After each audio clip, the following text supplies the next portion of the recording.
بسم الله الرحمن الرحيم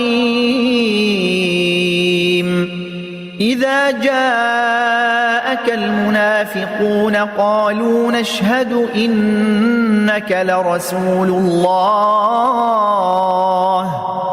والله يعلم إنك لرسوله والله يشهد إن المنافقين لكاذبون اتخذوا أيمانهم جنة فصدوا عن سبيل الله إنهم ساء ما كانوا يعملون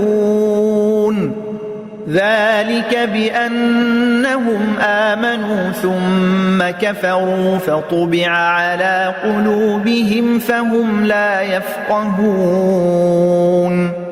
وإذا رأيتهم تعجبك أجسامهم وإن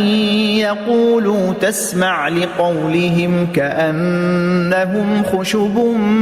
مسندة يحسبون كل صيحة عليهم هم العدو فاحذرهم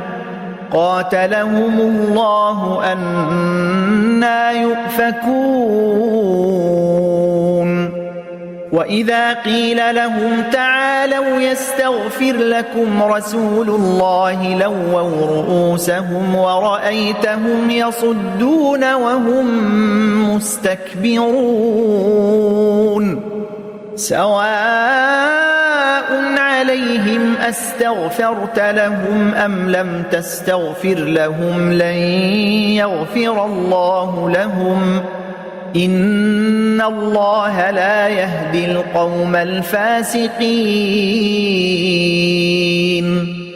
هم الذين يقولون لا تنفقوا على من عند رسول الله حتى ينفضوا ولله خزائن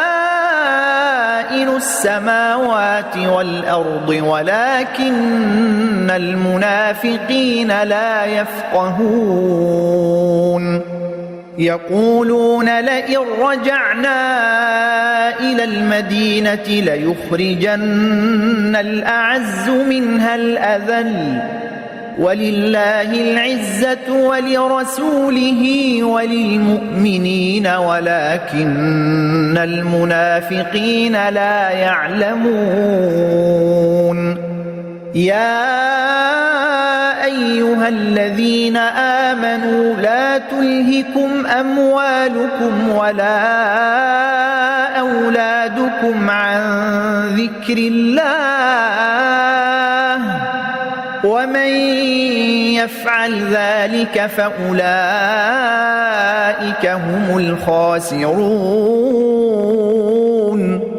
وأنفقوا مما رزقناكم من قبل أن يأتي أحدكم الموت فيقول رب لولا أخرتني إلى أجل قريب فأصدق وأكن من الصالحين ولن يؤخر الله نفسا إذا جاء أجلها والله خبير بما تعملون